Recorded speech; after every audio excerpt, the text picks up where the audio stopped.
So I'm not a movie reviewer, but I play one on YouTube. Well, actually, I don't. But today I do because I've watched Midas Man twice now, and I want to give my thoughts, both as a casual reviewer and a Beatles history nerd. Right off the bat, I do have to say that there are a lot of problems with the film, and I think I can boil this down to pretty much three categories. So first, making any movie that relates to famous musicians is already very difficult. The only way to make it work is to get a pro actor who strikingly resembles the person that they're supposed to be playing, and this just doesn't happen very often. And with any film that includes the Beatles as, well, main characters, you have to do this perfect casting 4 times. And I'm sorry, but that's just not the case here. More on this later though. And second, the music. You'd never get the originals because acquiring licensing for actual Beatles recordings is rarer than finding a dozen affordable eggs in 2025. Everybody knows about the famous twist and shout scene in Ferris Bueller, and that cost John Hughes $100,000 back in 1985, which is over $250,000 today.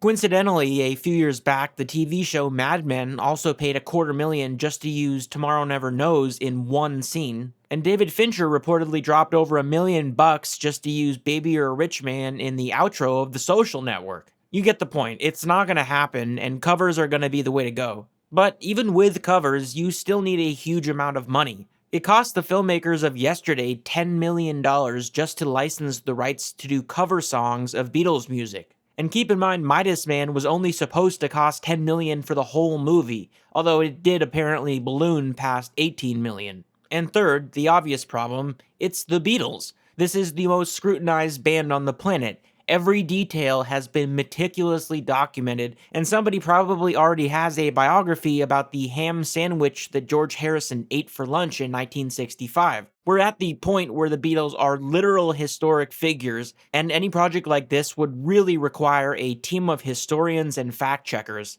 Otherwise, Beatles fans are just going to nitpick it. And of course, the more unique problem with the Beatles is that they're the fucking Beatles. It's the elephant in the room, but the reality is that it's already going to be extremely hard to make a movie about any of the inner circle without the focus being inevitably drawn to them.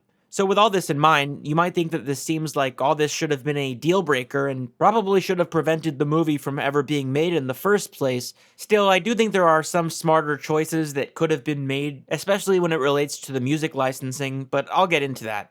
The film starts off with a somewhat strange fourth wall breaking narration from Brian Epstein in the Cavern Club in late 1961, talking about the moment that his entire life changed. But we actually only stay here for a second. This narration suddenly jumps back to 1959, and this is actually sort of one of my chief complaints with the film. In this scene, Brian explains how he works at his family's furniture store that his own grandpa started. His father now runs it, and eventually it'll be passed on to him. But really, all of this could have been explained by expositional dialogue between the characters themselves, and there's a lot of moments like this throughout the movie. I get that these narrations are supposed to sort of fill in the context gaps for viewers, but the way it comes across is more of like a Ferris Bueller effect. At the same time though, the movie also does the opposite and goes overboard with the expositional dialogue, and it kinda just feels forced. We learn in this scene that Brian has loftier goals, and he decides to tell his parents that he wants to try something new. But before he can even finish his sentence, his dad interrupts him and completely loses it, and decides to just roast the shit out of him for no reason at all. I'm not really sure why this scene exists, other than to establish that Brian's father is just a complete dick, and his mom is the supportive one. Although I guess we do sort of learn about Brian's qualifications via these quick jabs. Even after all those expensive private schools, how many was it? He learned to speak beautifully. But you were happy when he said he wanted to be a dress designer. Nothing wrong with that. He has the talent. That's why he became an actor, or tried to. That's a major burn! Regardless, Brian proceeds to finish his sentence, and he basically explains that all he wants to do is sell records, and his dad agrees, and we skip ahead a couple years, and now the family store is Nem's, and it's a very successful one at that. We learn that Brian has a request for the Beatles' My Bonnie record, and his assistant guy tells him that they play lunches at the Cavern Club. This leads us to the opening scene, and the movie pretty much progresses from here. So I'm not going to do a scene-by-scene breakdown of the entire movie because this is a review, but in this scene we do get to see the Beatles play some other guy, so here are my general thoughts on the gear. It's pretty close. The Lennon actor is using an early Rickenbacker 325V59 reissue. I can tell because the headstock is too wide and the knob placement is a little wonky. The Hofner bass is pretty close, although it does have neck binding and the wrong tuners, and from what I can see here, the Gretsch that George is playing looks pretty good, and Pete's Premiere kit looks pretty good too. But any minor gear inaccuracies don't really cause issues for the movie, mind you. I just thought I'd mention them for all the nerds out there. The musical performance itself is alright. To be honest with you, it sort of sounds like a mediocre cover band, which does sort of make this moment not hit as hard as it's supposed to. Some other guy now is taking my love away from me, oh now. Some other guy now is taking away my sweet desire now. Some other guy now is taking my love away from me, oh now. Some other guy now is taking away my sweet desire now. I'll also add that there are some strange creative decisions from a filmmaker's perspective. You may have noticed that so far everything is a very narrow aspect ratio with black bars on the left and right. The purpose of this, presumably, is to have the screen widen when Brian sees the Beatles for the first time, indicating that his life's mission has finally been revealed to him. But even this doesn't really land either, because it happens in a pitch dark scene where you barely notice it even happen, and I actually found myself clicking back through the movie going, wait, when did the aspect ratio change? Brian briefly chats with the Beatles after the performance, and here's when I really started to notice problems. I'm not trying to criticize the actors at all, because I do think that they're talented. There's no easy way to say it, so I'll just say it. These guys are all doing what are basically caricatures of the Beatles, pure and simple.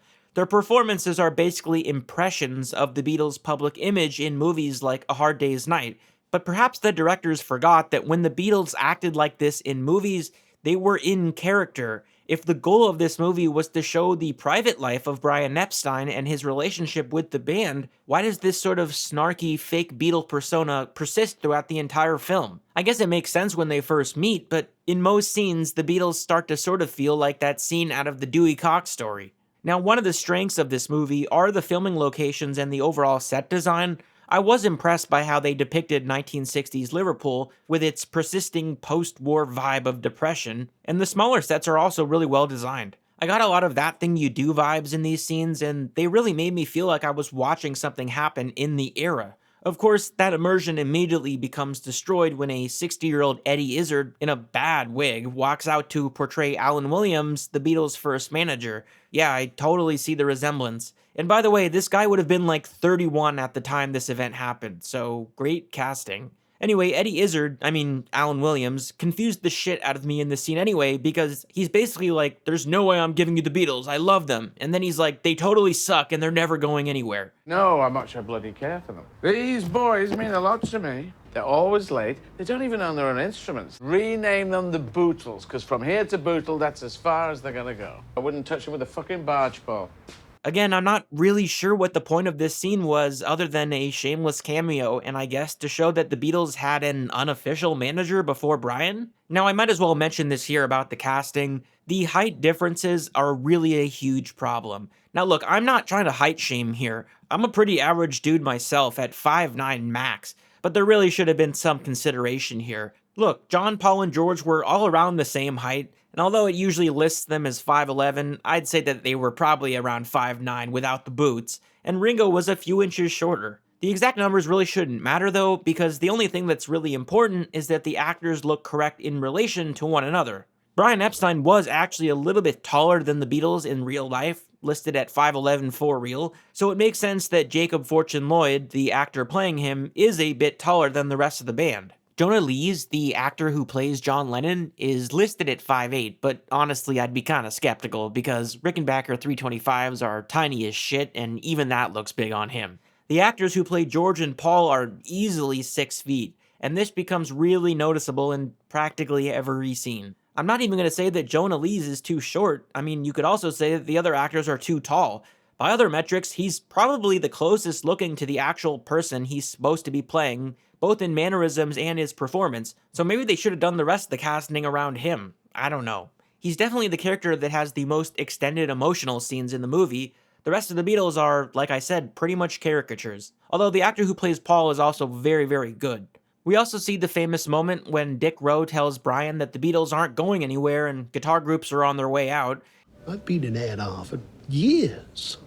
I know how these things work, and groups with guitars are on their way out.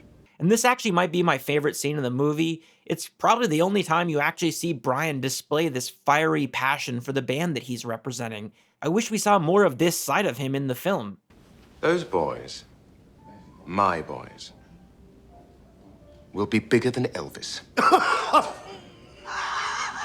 That's priceless. We then see a brief montage of Brian's contributions to the Beatles, and honestly, this part just really pissed me off. Like, isn't this what the entire movie is supposed to be about? We get the stereotypical trying things on clip, and that's it. Come on, I want to see the conversation about the jackets. I want to see them discussing skinny suits, picking out Anello and David boots, the move to collarless jackets and those Pierre Cardin suits, all of that shit. Nope, this is it. Along with a brief haircut scene, which is kind of weird. I thought the haircuts were the one thing Brian let them keep. And then he also shows them how to bow. And this, my friends, is the extent of what the movie shows about how Brian molded the band into what they became. Yep. L'chaim. And let's also talk about the other elephant in the room. Brian Epstein was gay, and for a movie about a gay dude, you'd think that they would have leaned more into this. And goddammit, I really shouldn't have to say this, but there's nothing wrong with being gay. I am saying, though, that in the 1960s, it was very taboo, and it came with consequences, literally. I'll go more into that, but I am just saying that the movie didn't really focus on Brian's sexuality as much as it probably should have. Outside of a few select scenes, it's all very suggestive for the most part. Like in this scene where Brian is waiting for the band to finish their Decca audition, it's sort of implied that Brian has a quickie in the bathroom while waiting for the band and then sort of walks out with a look of shame after. I'm just like, what? This scene is also the only time where you sort of see one of the Beatles not being a complete caricature of themselves, and I kind of wish we got more of this. Why aren't you hopping on the chorus next time? Tune me guitar? No, wait, you can't do that, can you?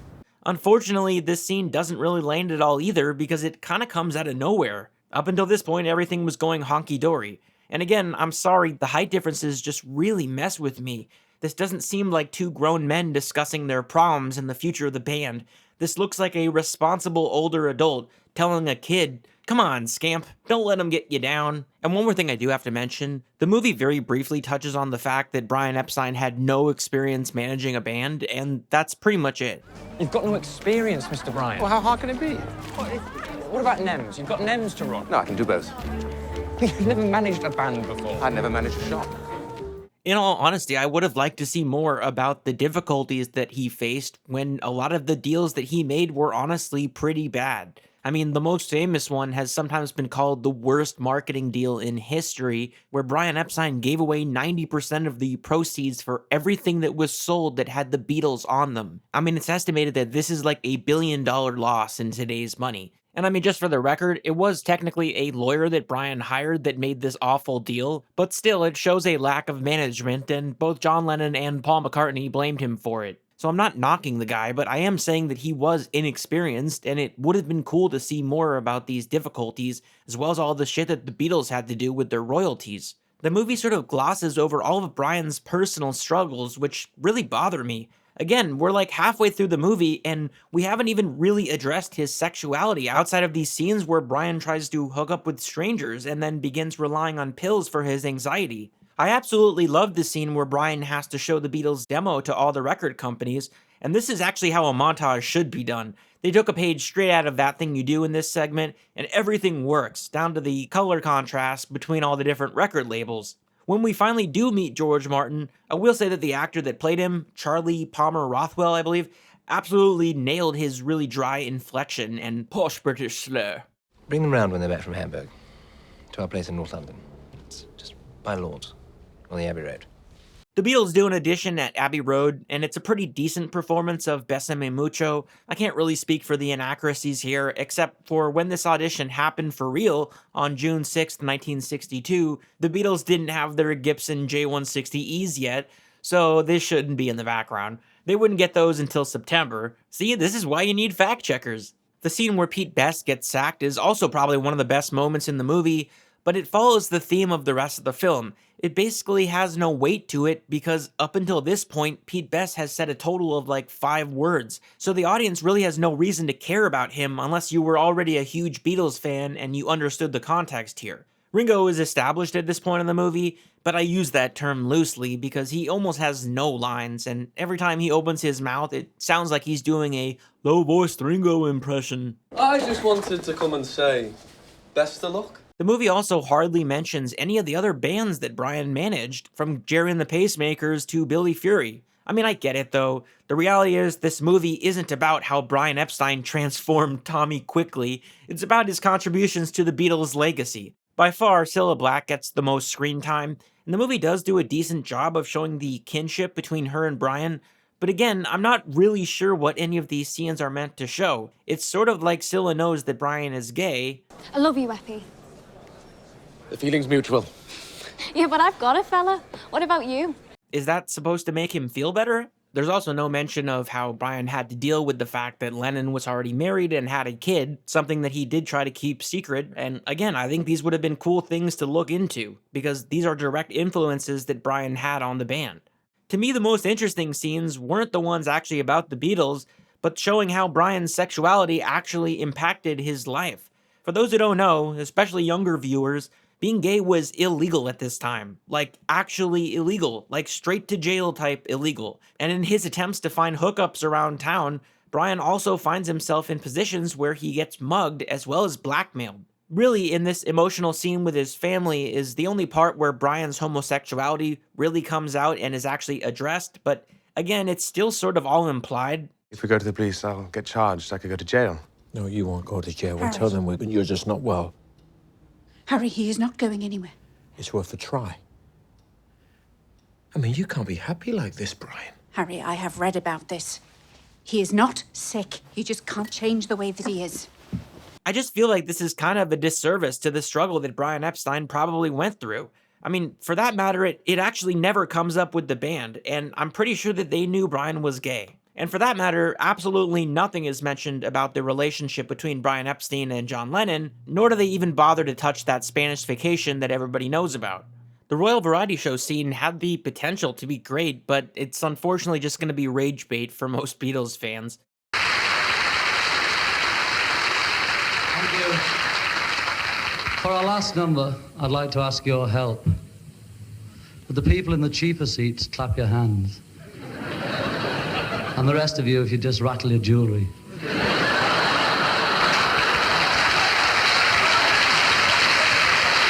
Thank you. We'd like to sing a song called Twist and Shout. For our last number, we'd like to ask your help. Would the people in the cheaper seats clap your hands? And the rest of you, you just rattle your jewelry.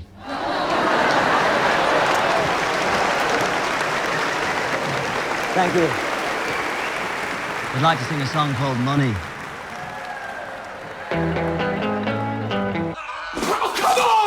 This is what I was talking about. You can't revise history with stuff like this. It's just gonna drive people crazy. And also, I don't even really understand the logic. Twist and Shout is a cover song, so why didn't you just use the original? I don't get this.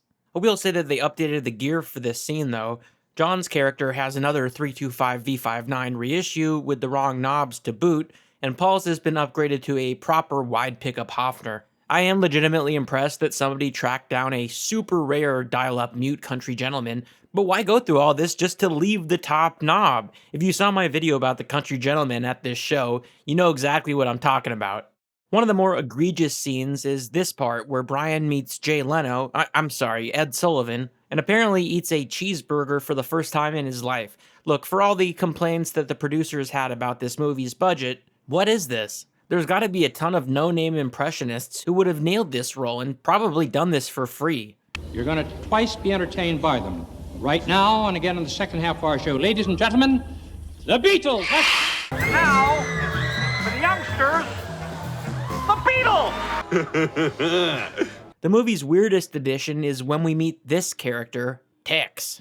This isn't a real guy, but apparently he was based on a real person. But in this movie, he's basically a random stranger that Brian meets at a bar in America. And I swear, I had no idea this was supposed to be the beginning of a romance. I thought Brian was about to get mugged again, because this Tex dude just comes off as straight creepy. He's supposed to be a struggling actor, and I think the point of this whole story arc is to kind of show a little bit about Brian's sexuality, while also sort of trying to show that he was a caring person who was desperately seeking romance, but it kind of only has the effect of making him look like like an idiot. And the writers really seem to hammer this home. Like, listen to this.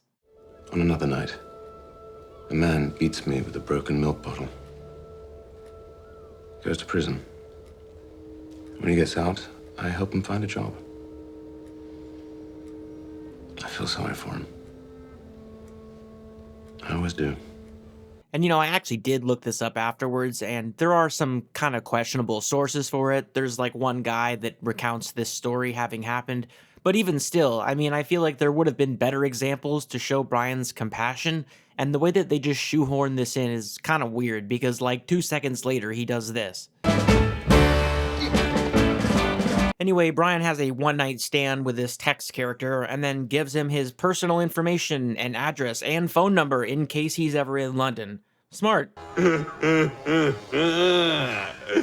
movie jumps back into the Beatles' career now with another walkie-talkie exposition, and this one sort of annoyed me because it's really loose with history. Listen. 74 million Americans saw the show. That's 40% of the country. Added to A Hard Day's Night opening in cinemas just before we arrive, and I feel confident about the tour. 32 shows in 25 cities over 31 days. It's a lot, but I've got it well planned. Nice, easy start in San Francisco. So yeah, this didn't happen. This makes it sound like the Beatles entered America with a huge tour lined up. No, that's not what happened. The Beatles came in February and literally only played 2 shows, the Washington Coliseum and Carnegie Hall. Then they went back to Britain and did a ton more shows all over Europe, including Denmark and Australia, and in fact, the tour Brian is referencing in this scene didn't even happen until August of that year, but I guess all that other stuff isn't important. The movie more or less completely skips over 1965, which is arguably the most hectic year of the Beatles' career. I'm assuming this is a budget issue, but again, they could have showed something from the stadium tour at least. I know that they couldn't get the rights to any Beatles music, but they could have tried to at least use a cover song like Dizzy Miss Lizzy. But yeah, I will say that Jacob Fortune Lloyd kills it here, and this is what I wanted to see more of in the movie. I built this business. If my brother has something to say to me, he can say it to my bloody face! Anyway, the climax of the film is basically when Tex, who despite being a broke actor, somehow has the money to show up unannounced at Brian's house in London. Yeah, that's not a red flag at all. Of course, Brian sees no problem with this, despite people warning him. By 1966, the wig department steps in and gives the actors all new hair, although I don't really know what the hell happened here. I think somebody accidentally switched George's wig with John's, because it was John that had auburn hair. And at this point, Brian is clearly unraveling. Brian, you look like shit. Should I be worried?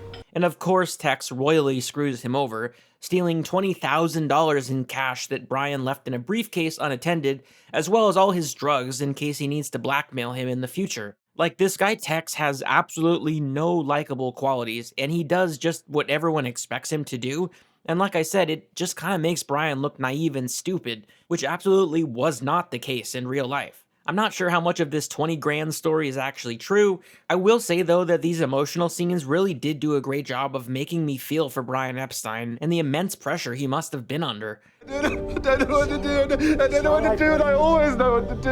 It's all right. You just you need a break. You just need a break. You don't stop. Just breathe.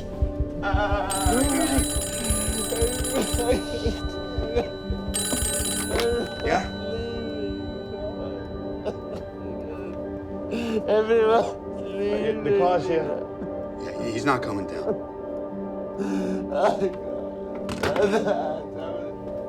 I'm so We're gonna get you home, right? We find out that Brian is on a cocktail of drugs, and then the movie moves on. He tells them about Yellow Submarine, and then apparently his butler is also gay. Do you and Peter ever wish that you could have a family? Sure. Like, I feel like there's so much that should have been shown here. What about Brian's feelings that he was no longer integral to the band? What about his diminished role in the Beatles' future and how he struggled with these feelings of inadequacy? What about his infatuation with John Lennon? None of these things are even mentioned. Instead, we go right to 1967 for the All You Need Is Love broadcast, and while the height discrepancies bothered me a lot here, I will say that the gear looks alright. That's a Rickenbacker 4001 lefty there in that cool psychedelic paint job, and you can even spot a Rocky Strat in the background. Of course, because the Beatles' music isn't used in the movie, this scene, which I assume was supposed to be the pinnacle of the film, also falls flat. And seriously, what is this, Irish George Harrison? Don't think you're going anywhere. Without one of these. Without one of these. Come on. The movie ends with Brian smiling and everything seems to have worked out, until we're greeted with a fan service Abbey Road shot and a text blurb that says that he accidentally overdosed. Look, I'm gonna get pretty heavy right now, but this movie is about Brian Epstein, right? This was a huge missed opportunity. They should have discussed Brian's final months, including his deteriorating mental health state. Most fans don't know this, but right before he died, Brian finally straightened his hair and essentially tried to turn himself into a Beatle.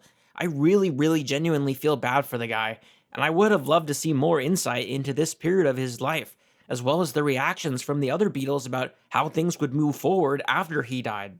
Anyway, that's all for this movie review. My closing thoughts are that it's probably not worth watching unless you're a huge Beatles fan, but at the end of the day, unfortunately, this movie probably shouldn't have been made unless they had a proper budget to work with. That's all for this video.